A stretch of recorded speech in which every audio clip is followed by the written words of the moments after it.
Ben Simmons is done with the Philadelphia 76ers, won't report at the start of training camp. What's that mean for him? What's it mean for the team? Who's to blame? And there's some league-wide ramifications in this. We're going to get to it all in today's episode of Locked On NBA. Let's go.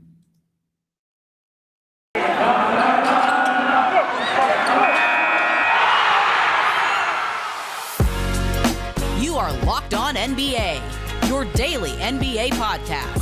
Part of the Locked On Podcast Network, your team every day. Welcome to the Wednesday edition of Locked On NBA, the free daily podcast covering everything you want to know about the association. And on Wednesdays, I'm your co-host, Jake Madison, at NolaJake on Twitter, and the host of the Locked On Pelicans podcast. And I'm joined today by Kane Pitman, host of the Locked On Bucks podcast. You can follow him on Twitter, at Kane Pitman. What's going on, man? Not too much. I've been on this show before. I've done segments from time to time, but I've never sat in the co-host chair for the full show. So this is a big day for me. Look, we even made you like a graphic and everything. We tried to make this like as special as possible. You I don't know, maybe you print it out and like frame it after. Is the show worthy of that?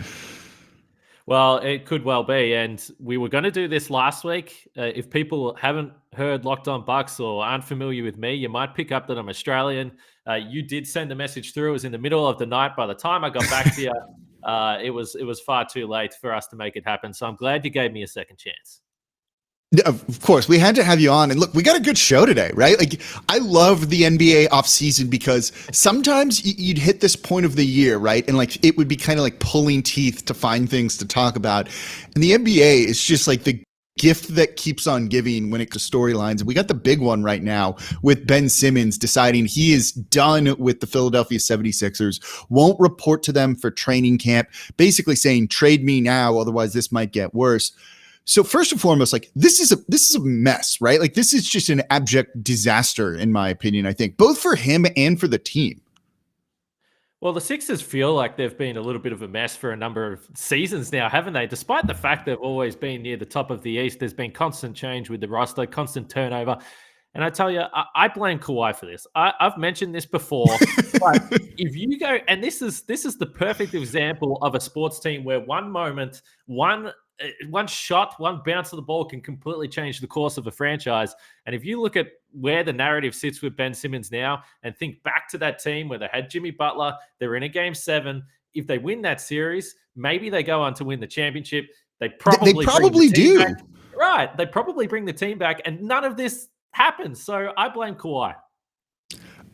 You know, I wanted to ask you who we're going to like blame for this. Is this Ben Simmons' fault? Is this the 76ers' fault? Is it Daryl Morey's fault? I hadn't really thought about that, but you're right. Like they would have probably won the championship that year that the Raptors did if they beat them, if it wasn't for that Kawhi bounce. 2 bounces and then it goes in. And if the wind blows in there, the AC blows a little bit differently. You're right. They run that team back. They don't lose Jimmy Butler. They bring it all back, and he's got an NBA ring, and we're probably having this discussion right now. It's kind of wild to think about that, actually. Yeah, and there will be some people that will say, well, they wouldn't have brought the team back because there was the relationship stuff that no one really knows actually what was going on with Ben Simmons and Jimmy Butler, which is another story in itself. But that's been part of the issue of how the Sixers got here. There's always been Ben Simmons and Joel Embiid stuff. Not only do they fit on the court together, but do they actually like each other? They've been playing it down for the last couple of seasons, but we really saw after the series against Atlanta, I don't think anyone walked away from that Zoom call or that press conference after that game and felt that Ben Simmons was going to be back, at least not for the long term. I don't think anyone felt that. And when you ask seriously who you blame, I don't think that there's one person to blame. I think this has been something that's been building for a number of years. And when you do have playoff disappointments consecutively, I think ultimately it's always going to come to a head at some point. Yeah, there's like the Reddit page, right? The Am I the Asshole page where people like post their stories and like people kind of like vote on who the, I guess, jerk would be here. You know, it feels like if you were to put this on there, they'd be like, everyone's the jerk in this situation, right? Like Ben Simmons has not grown as a player whatsoever, hasn't developed the jumper, clearly doesn't seem to like work on his craft as hard as you'd like him to be, despite how good he is. And then you have the Philadelphia 76ers who, after that playoff series, their head coach Doc Rivers threw him completely under the bus. You had Joel Embiid throw him completely under the bus. And then they've been working on trades to ship him out basically all offseason, and it just hasn't materialized because they haven't gotten the return that they want for him. You know, he's got to be better than he's been, and the Philadelphia 76ers probably realized they should have handled this a little bit better than he did because things have gotten so acrimonious that he's taken the nuclear option, right? We've kind of seen this develop over the years of the way you force your way off of a team is just create such a dysfunctional situation that no one can stand it. We haven't really seen it in a situation like this. We'll get into this in the third segment, but it's a dude with 4 years left on his deal being like, screw you guys. I'm going to tank my trade value so that you just have to get rid of me just to make it happen. It's kind of nuts to see. Yeah, when you talk about the development stuff with Ben Simmons, it's clear. Everyone's seen it. He's an all-world defender. We know what he can do in transition. He does so many things well, but in terms of the offensive diversity and the shots that he can take, everyone talks about it, but we just haven't seen the improvement. And I always come back to and this isn't just with superstar players, but it's with role players as well, that happiness in the situation can so often change everything. And this has clearly been a situation that he hasn't been happy in for a number of years. Now, how much of that blame does he have to take? Again, we're speculating because we don't actually see him. We don't know how much he's working. And we know that it gets to the point, particularly with social media, where the guy goes to a tennis match at Wimbledon and all of a sudden he's getting slammed on the internet for a week. But we don't know what he's doing outside of that. So, I think that, and again, we're going to move into this and we will get to it, but this clearly wasn't a happy situation. And I think anyone in any workplace, if what happened to him after that playoff game, totally, you wouldn't want to come back. There's no way you would want to go back to that environment. Look, that's why, I'm blaming all of them, but I'm also, not blaming everyone too, I guess, is the other way to look at it. Because if I were in Ben Simmons' shoes, I would totally be going, screw you guys. I'm going to do everything I can to make this as uncomfortable as possible so that you have to trade me right away, that you just can't let this leak over into the regular season. And then if I'm the 76ers, I'm also looking at it and being like, man, it just isn't working. We probably do need to do what's best for the team, and we need to trade him. So I don't know. Is this a situation where everyone's to blame, but also no one's really to blame, I guess? Well, Ben Simmons clearly, in my opinion anyway, still holds the cards here. I mean, the Sixers completely tanked the value. And now for Ben Simmons, and we'll get into the ramifications of what it means league-wide, but for him specifically, even financially, there's a lot of talk about how he can get fined. This can happen, holdouts, all that sort of stuff. The guy has multiple years left on his contract, millions and millions and millions of dollars. He can afford to hold out for a little bit here. And it is a different situation, but he, to me, is the one in the position of power here. I mean, if he's happy to work out and not return, then to me, it feels like he's going to be just fine. All right, let's get into that in the next segment because I actually think that's a really interesting point, and I agree with you that I actually think he has more leverage here than maybe people realize. But before we do that, today's episode of Locked On NBA is brought to you by DirecTV Stream. Does this sound familiar? You've got one device that lets you catch the game live, another that lets you stream your favorite shows. You're watching sports highlights on your phone, and you've got your neighbor's best friend's login for all the other good stuff. Well, I want to tell you about a simple way to get all that entertainment you love without all the hassle, and it's a great way to get your TV together. It's called DirecTV Stream, and it brings you live TV and on-demand favorites like never before, so you can watch your favorite sports, movies, and shows all in one place. That means no more juggling 8 different remotes, no need to buy another device ever again. And best part, there's no annual contract. So get rid of the clutter and the confusion and get your TV together with DirecTV Stream. You can learn more at directtv.com. That's directtv.com. Compatible device required. Content varies by package. Today's episode of Locked On NBA is also brought to you by Sleeper Game Picks. In 2018, the fantasy sports experts over at Sleeper realized that fantasy basketball was broken. Games were being won and lost based on whose players had more games played that week. It made no sense. There was no strategy whatsoever to it. The only stat that mattered was game played. So in 2020, Sleeper released a brand new way of playing fantasy basketball. It's called Game Pick, and it's only available on Sleeper. In Game Pick, owners pick a single game per week for each starter to count towards their team score, ensuring an even number of games played between opponents. Days of losing because your opponent simply had more games played, that's gone. Days of forgetting to set your lineup, all the busy work that comes with it, that's gone.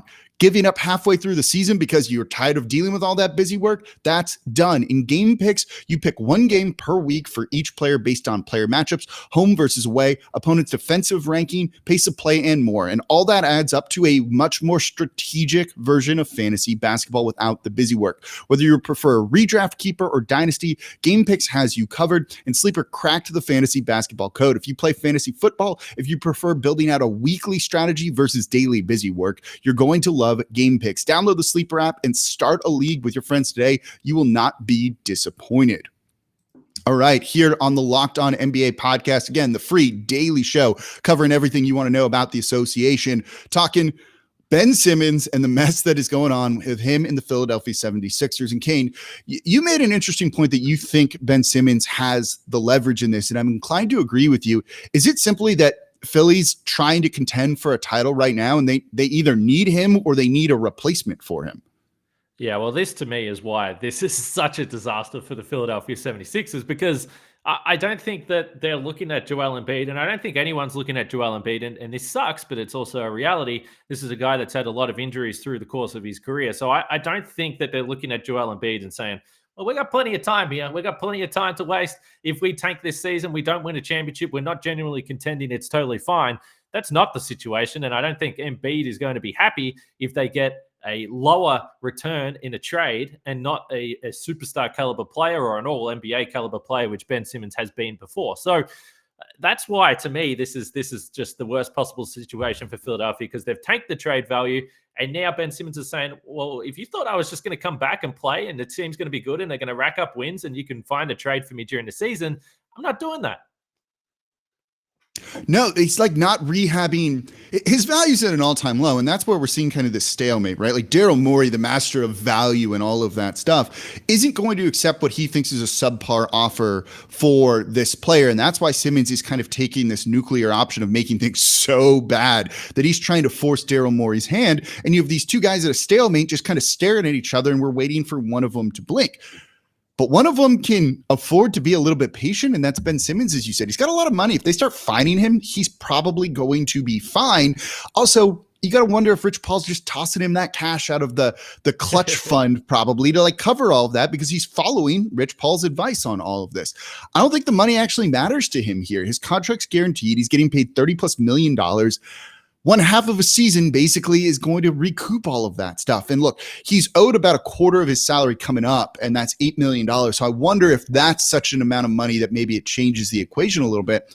I don't know. It seems like he just wants to like stick it to this team and to Daryl Morey that he's not going to. And I agree, it gives him the leverage because Philly wants to win a title this coming year. Who knows how long that window is going to be open for. So they need to do something sooner rather than later, because if you start losing games at the start of the year and Ben Simmons is sitting at home, oh, that's like it's an absolute mess, right? And then this leads to the question of what trade makes sense, because I don't know if there's a ton out there, right? Like they're not going to trade him for some young players and a bunch of picks. They want a guy that's going to help him or help the team win now. That makes this a little bit tougher, I think, to try and find a deal. It does. And I feel like probably to this point we have been, well, certainly I have been defensive of Ben Simmons in this whole situation, or making out that everything's fine. We should also say that clearly if he decides not to even show up at all, this is not good for his brand, and certainly probably amplifies the question marks that other franchises have about how professional this guy is, what type of player are they going to be getting coming into the franchise. So we should acknowledge that. As far as trades that could make sense, it's so difficult because we haven't been in a situation like this. But I will say this, I was laughing when I saw the John Wall Houston situation playing out, just because for the Rockets, this would be so awesome if Daryl Morey goes to Philadelphia. They can't get a James Harden deal done for whatever reason. If that was Houston saying, no, we're not trading with you, that's cool. That's fine. They made that decision. I think they're probably fine with where the franchise sits right now in the middle of a reset. But if a few months later they could trade John Wall and get Ben Simmons back, it would just be the best. It would be unbelievable. Then it would be an amazing way of, I guess, sticking it to Daryl Morey if you're the Houston Rockets, right? Like they're going to be celebrating over at the Locked On Rockets podcast if that was the case. I see that would floated out, but that's not realistic, right? Yeah. Like I don't hate John Wall in a vacuum. I hate him at that contract that he has, right? But somewhat of a useful player still, but like that's not what they need, is it? No, I don't think so. I mean, I don't. Again, I don't think, and from where John Wall's been, from how little we've seen him over the last few seasons, I don't think that that's the best that the Sixers are going to be able to do. I keep coming back to the Sacramento Kings, and I tweeted something about this last night, but I think when we look at the value of Ben Simmons, and remember, he's been in the league 4 seasons, a 3-time All-Star, an All-NBA player, 2-time All-Defensive player, All-Defensive team member, and you can make the case for him this year that he probably should have been Defensive Player of the Year, or could have been Defensive Player of the Year. So you're not talking about a scrub. I mean, I think we've gone a little bit too far. And when I see Sacramento Kings fans saying there's no way I would trade De'Aaron Fox for Ben Simmons, I'm like, come on, man. That to me is a move that could really benefit both teams. And you're not talking about De'Aaron Fox as being some super young talent that is so far off Ben Simmons. Fox turns 24 in December. Ben Simmons is only 25. I mean, the age gap is not that significant. I don't know. I mean, that is a deal that I could see benefiting both franchises based around that deal, based around Fox and Simmons. Yeah, I'm sure they'd love to try and pull a trade without including Fox in there. Do you include maybe like Tyrese Halliburton and maybe Buddy Hield or something like that? But I'm with you. They'd want Fox, and that's who they'd be angling for. And I'm with you also. We did a hot takes episode of Locked On NBA, John and I, a couple weeks ago. And one of mine was like, Ben Simmons is still a useful player. And that almost seems like you want to like whisper that and not scream it out on Twitter right now, because I do think people have gone a little bit overboard. Look, there's maybe like 10 players in the league that you don't need to build a team around that just are so well-rounded you can plop them anywhere and they're going to help you win. Okay, Ben Simmons isn't that, but he's still a damn useful player, as you mentioned, and does a lot of things really well. He's a great playmaker, an elite defender. I also think like Golden State would make sense too, right? But if you were the 76ers and Golden State went to you and said, okay, we know you need a player that can help you win now. Are you interested in Draymond Green and one of the rookies or Wiseman and a pick? Is that something that if you were running the Philadelphia 76ers, you'd consider? Probably not, because again, just because of the timeline when you look at Joel Embiid, like that's what I keep coming back to. So I try and think about the happiness of Embiid within the franchise, which if it wasn't already critical, it's obviously absolutely critical now. He is the franchise, he's the superstar. So I just feel like if you're going to tell him, well, you're going to get a pick, you're going to get a guy in his second year, how do you feel about that? I just think he's going to be like, what are you talking about? So who's starting? Draymond Green doesn't do it for you at all? No, not really. Not really. No, because I don't think Draymond Green at this point is the type of player you're going to plug in. And I don't think Draymond Green makes the Sixers better than what Ben Simmons would. And whether that's playoffs, regular season. No, that's fair. Yeah. It's tough. Like it's tough to find a trade for him where like things make sense, and that's why it's like they need to get this done right away. And I just don't know how. This is as much money as it would be nice to have, on Daryl Morey's salary. Maybe I'm kind of glad I'm not in that position right now. I think because he's in a tough spot where like everyone wants to stick it to him a little bit, and this is going to drag out a little bit further. There's also ramifications for the league as a whole, I think, though, especially when we look at some milestones coming up in the NBA's future. We're getting into that coming up here next in today's episode of Locked On NBA. But before we do that, today's episode of Locked On NBA is brought to you by Built Bar. Built Bar, it's the best tasting protein bar out there. I just got a new flavor sent to me. What was it? As I blank on everything, the chocolate chip cookie dough flavor. There we go.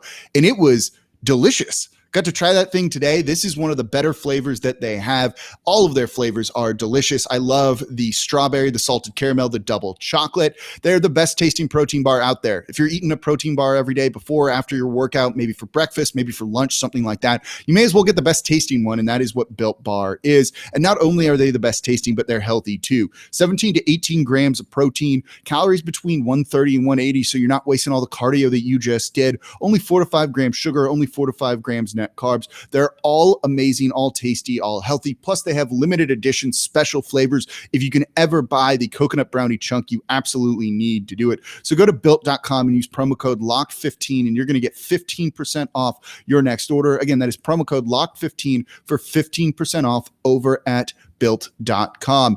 And today's episode of Locked On NBA also brought to you by betonline.ag. We're back and better than ever because all eyes are on the gridiron as teams are back to start another football season. And as always, BetOnline is your number one spot for all the pro and college football action this year. And with the new updated site and interface, even more odds, props, and fun contests, betonline.ag continues to be the number one source for everything football. So head to the website using your mobile device, sign up today, and receive a 100% welcome bonus. That's double your initial deposit just for signing up when you use promo code Locked On. Again, that is promo code Locked On. You can also use promo code NFL100 from football, basketball, boxing, right to your favorite Vegas casino games. Don't wait to take advantage of all the amazing offers available for the 2021 season. BetOnline, the fastest and easiest way to bet on all of your sports. BetOnline, your online sportsbook experts.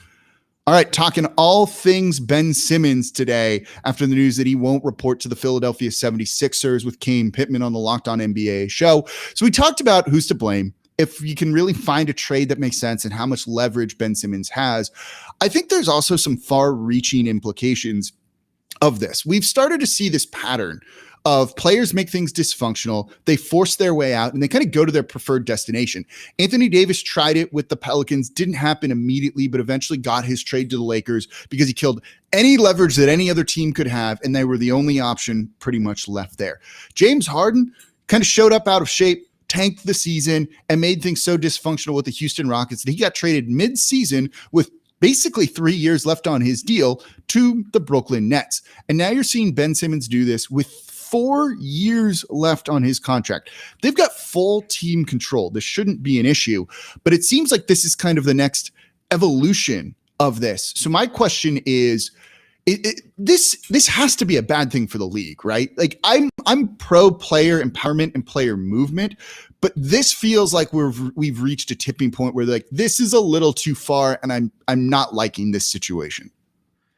Yeah, as much as we talk about the fact that we think that Ben Simmons has the leverage and he can afford to eat some fines or whatever it may be, I still don't think that's a great thing for the league, as you point to. And you know the Anthony Davis situation far better than I do. You're a lot closer to it to me. But I think this is a little bit different because what we've seen in the past with a guy like Anthony Davis, yeah, he could sort of shoehorn his way into wherever he wanted to go. But his value was fine. His value was still peaked. And there was a little bit of a concern, I would imagine, particularly with a guy like Davis from the Pelicans, that, okay, what happens if he gets injured here? And this has been a case with other players as well, that there is that concern. With Ben Simmons, the Sixers probably desperately really want him to play so they can help facilitate the trade. So that's why this one feels a little bit different. And I mean, I would imagine that if this happens and he doesn't show up to training camp and doesn't show up for opening night and then eventually gets moved, it feels like it's going to happen again, right? It feels like this is the first of other superstars realizing, oh, I don't want to play here anymore. I'm just not going to show up. It's fine. I'll get moved where I want to go. Yeah, and so I don't really care so much about the owners in this and them having to like deal with this, but it sucks for fans, right? Like that's who the real losers in this. Like there's no way fans come out of this, of the Philadelphia 76ers, of the Pelicans, of the Rockets at the time, come out feeling good about this, right? It just kind of burns them on this. So as much as I'm sure Adam Silver in the league is loving that we're spending a whole episode on the show talking about this, and people eat this stuff up, and they should. It's drama. It's fun. We love this sort of thing. It still kind of burns people. And there's losers in this. And it's not just the 76ers or Ben Simmons. It's the fans of the Philadelphia 76ers who are like innocent bystanders catching like strays in all of this, I think. And while player empowerment and all that movement is good, there is something to be said for honoring, that contract. I sound like a super old guy, like saying something like that, but you get what I'm trying to say, right? I do. And you just made me think about whenever this goes down and whenever it gets traded, we know it's eventually going to happen. The next time Ben Simmons goes into Philadelphia, what do you think the reception might be there from the always vocal Philadelphia sports fans? It's not going to be pretty. whatsoever. No, and like that's not a fun thing. You don't want there to be bad blood like that between like a city and a player that's like not based on like on, it's one thing to hate, say, Kawhi Leonard because his shot bounced a couple of times and it like blew up the team in a way, but like this just sucks, right? Like this just kind of sucks. But here's the next thing I think of when it comes to this. The CBA, there's opt-outs after the 2022 season. Or the 22-23 season. So at the end of 23, both sides can opt out. You have to figure owners hate something like this, right? And there's a clear playbook, I think. Make it dysfunctional, force your way to your preferred destination. And we'll see if it happens with Ben Simmons here. This is going to require so much pushback from the owners to try and combat this and to stop a situation like this. And that might make those next CBA negotiations like really contentious and something that could lead to a lockout, I think, because owners can't like when a guy signs a 5-year deal, a 4-year extension, whatever, and then immediately is like, I want out and I'm going to brute force my way out of here. And so I wonder what like the impacts of this, of Ben Simmons taking such a dramatic stance on all of this does for CBA negotiations in the future. And then how does that impact other players, right? Like star players can do this. Anthony Davis could do this. And you knew that it would be fine because you were going to get a good return for him. You don't know necessarily what the return is going to be for Ben Simmons. If you can't get a good return from him and all of a sudden you have all of these star players forcing their way out and giving their teams bad trade assets and bad return, owners aren't going to be cool with that at all. Governors, I should say, aren't going to be cool with that at all. Yeah, and that's why this is so fascinating because it's going to get to a tipping point eventually. And right now, as it currently stands, you feel like if you're the Sixers, as we sort of already spoke to, at some point you're going to have to just make a move to try and help the team be good this season. I mean, I don't think you can really afford to just let this slide. But the point about the contracts is certainly noteworthy. And this again comes back to the fans. I mean, we saw this in Milwaukee last offseason, last summer, where Giannis extends. And one of the points that we made on the show straight away is that back in the day, you probably look at that and you say, okay, Giannis is in Milwaukee for 5 more years. But we did make the point that, yes, he's signed the contract. He'll be here this season. More than likely, he'll be in Milwaukee the whole time. Knowing Giannis, it seems like the type of thing that he would do. But he doesn't have to. It just doesn't mean the same thing anymore that it used to. Yeah, look, with player options and then realizing basically that before you get to the final year of the deal, players can kind of force their way out. It's like a 5-year contract's like a 2.5, 3-year contract, like at the most is kind of what it feels like because look, there's a playbook out there. There's like evidence to follow and do. And again, as I'm pro player empowerment, move around. Look, it makes our jobs easier and things like that. But man, there's losers in this and they're the fans. And I hate that, right? Like how many questions did you probably get covering all of that of people being like, I'm not buying a Giannis jersey because I'm not sure he's going to be here in 2 or 3 years. And like, that's not a fun situation to be in. If you're a fan, you want to know that this guy is going to be here for X amount of years and you can kind of count on that. And it's going to be worth like emotionally investing into this team, not to even forget about like monetarily investing in terms of merchandise and tickets and all of that stuff. Yeah, and you know it again. I mean, you're living it again the next few years and the speculation around Zion. I mean, Yes. this is the thing, and this is part of being a fan, or for us covering teams in smaller markets, and that's why I think it's a shame. And we'll see where Ben Simmons ends up. But what we've seen in the past, generally from these situations, is players force themselves from one situation into a big market, which I think if that continually happens, then it's not fun. It's not fun to see that. The trade speculation is fun. The drama is cool. It's a great story. People talk about it, but ultimately we want to share the love a little bit. We can't have these guys forcing their way out to the big city all the time. Although fair to say, Philadelphia is a big city, but this is a unique situation.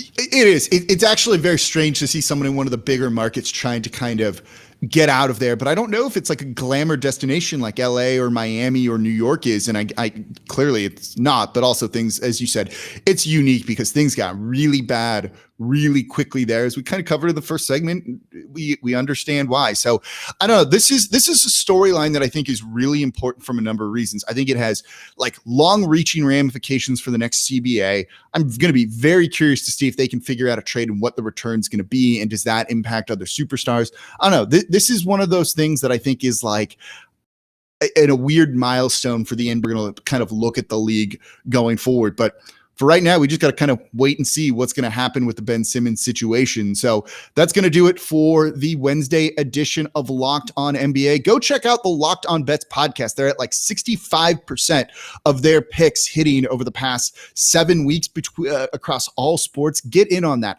Listen to the show, watch the show, and then go make some money by listening to the Locked On Bets podcast, available wherever you get your podcast. And on Wednesdays on Locked On NBA, the daily free show covering everything around the league.